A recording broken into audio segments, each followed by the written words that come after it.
Student, তোমরা যারা ক্যালকাটা ইউনিভার্সিটির আন্ডারে প্রথম সেমিস্টারের ছাত্রছাত্রী আছো এবং তোমাদের রাষ্ট্রবিজ্ঞান সাবজেক্টে অনার্স আছে, তোমাদের জন্য আজকের ক্লাসটা খুবই গুরুত্বপূর্ণ। আজকের ক্লাসে তোমাদের 5 নম্বরের 3টে গুরুত্বপূর্ণ প্রশ্নের উত্তর নিয়ে আলোচনা করব। যে প্রশ্নের অ্যান্সারগুলো আলোচনা করব সেগুলো তোমরা প্রথমে শুনে নাও। 1 নম্বর প্রশ্ন থাকছে তোমাদের, প্রতিরোধের অধিকার কি বা কাকে বলে। দ্বিতীয় গুরুত্বপূর্ণ প্রশ্ন থাকছে, অধিকারের শ্রেণীবিভাগ করো। 3 নম্বর গুরুত্বপূর্ণ প্রশ্ন থাকছে, সাম্যের সংজ্ঞা দাও, অর্থাৎ সাম্য কাকে বলে। এই 3টে গুরুত্বপূর্ণ 5 নম্বরের প্রশ্নের উত্তর নিয়ে আজকের ক্লাসে আলোচনা করব। আর তোমাদের 5 নম্বরের প্রশ্ন খুব বেশি বড় করে লেখা চলবে না। তোমাদের ওয়ার্ড লিমিট দেওয়া হয়েছে 100 ওয়ার্ড, অর্থাৎ 100 শব্দের মধ্যে গুছিয়ে ছোট করে কিন্তু নোটটাকে উপস্থাপন করতে হবে ভালো নম্বর পাওয়ার জন্য। এবারে তোমরা প্রশ্নের উত্তরগুলো দেখে নাও। আরেকটা বিষয় তোমাদের এখানে বলার আছে যে তোমাদের জন্য অনলাইন কোচিং ক্লাস চলছে। তোমরা যারা অ্যাডমিশন নিতে ইচ্ছুক আছো, তোমরা এই বোর্ডে দেওয়া নম্বরে যোগাযোগ করে অ্যাডমিশন নিতে পারো। চলো আজকে 3টে প্রশ্নের উত্তর তোমরা দেখে নাও। এবারে তোমরা প্রশ্নের উত্তরগুলো দেখে নাও। প্রথম প্রশ্ন যেটা আছে দেখো, প্রথম প্রশ্ন হচ্ছে প্রতিরোধের অধিকার। এখানে কি বলা হচ্ছে দেখো, অ্যারিস্টটল রাষ্ট্রের শ্রেষ্ঠত্বের কথা বলেছেন।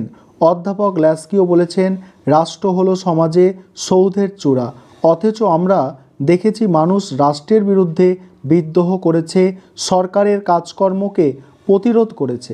স্বাভাবিকভাবে প্রশ্ন জাগে, জনগণের প্রতিরোধের অধিকার কি মেনে নেওয়া যায়? আইন অমান্য করার অধিকার কি জনগণের আছে?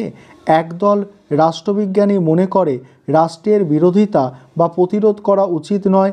অ্যারিস্টটল বলেছেন, রাষ্ট্রের মধ্যেই সুন্দর জীবন সম্ভব, তাই তার প্রতিরোধ করা উচিত নয়।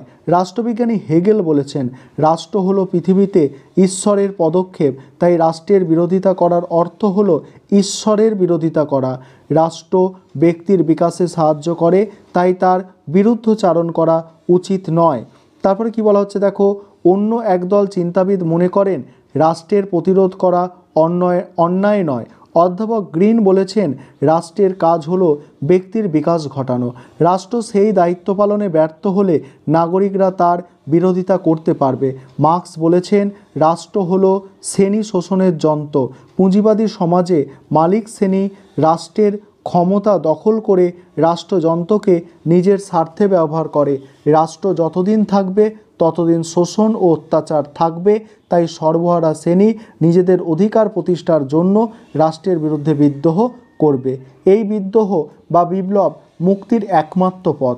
বর্তমানে রাষ্ট্রের অন্যায় কাজের প্রতিবাদ বা প্রতিরোধ করা অন্যায় বলে মনে করা হয় না, তবে তা যুক্তিসঙ্গত হওয়া চাই। সমাজের বৃহত্তর স্বার্থে বিরোধিতা করা অন্যায় নয়, তবে বিদ্রোহকে শেষ অস্ত্র হিসাবে ব্যবহার করা উচিত। তারপরে পরের প্রশ্ন, অধিকারের শ্রেণীবিভাগ করো। অধিকার বলতে বোঝায় কতগুলি সুযোগ সুবিধা, যেগুলি ব্যক্তিত্ব বিকাশের জন্য প্রয়োজন। যেমন শিক্ষার সুযোগ না থাকলে ব্যক্তির বিকাশ হবে না, তাই এটি হলো অধিকার। অধিকারের কয়েকটি শ্রেণীতে বলছে, অধিকারকে কয়েকটি শ্রেণীতে ভাগ করা যায়। 1 নম্বর হচ্ছে রাজনৈতিক অধিকার। রাষ্ট্রকে কেন্দ্র করে মানুষ কতগুলি অধিকার ভোগ করে, এগুলিকে বলা হয় রাজনৈতিক অধিকার। এগুলির মধ্যে আছে ভোটদানের অধিকার, নির্বাচিত হওয়ার অধিকার, আবেদন করার অধিকার প্রভৃতি। তারপর দেখো অর্থনৈতিক অধিকার। অর্থনৈতিক সুযোগ সুবিধা বা খাওয়া পড়ার সুযোগের নাম অর্থনৈতিক অধিকার। এই অধিকারের মধ্যে আছে কর্মের অধিকার, পর্যাপ্ত মজুরি পাবার অধিকার, বৃদ্ধ বয়সে ভরণ পোষণের অধিকার প্রভৃতি।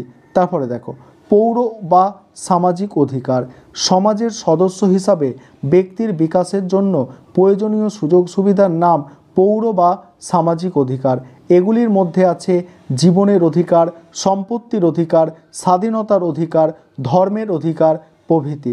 তারপরে দেখো এখানে উল্লেখ করা যায়, অধিকারগুলিকে বিভিন্ন শ্রেণীতে ভাগ করা হলেও তাদের মধ্যে গভীর সম্পর্ক আছে।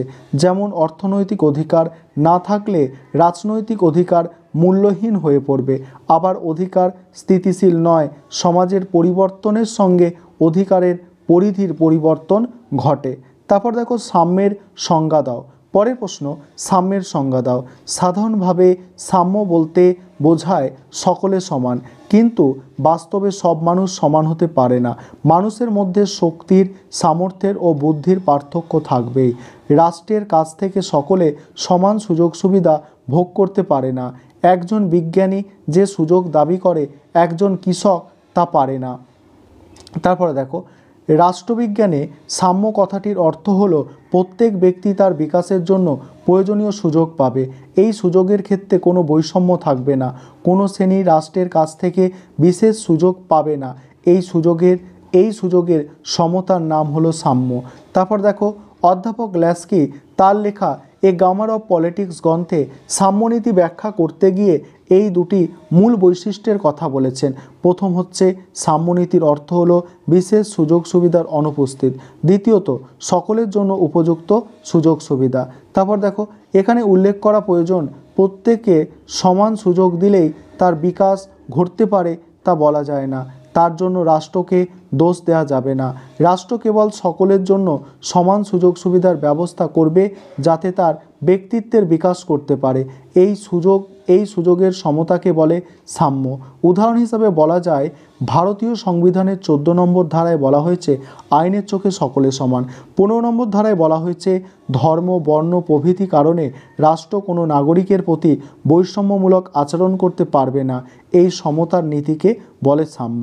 এই ছিল তোমাদের আজকের ক্লাস।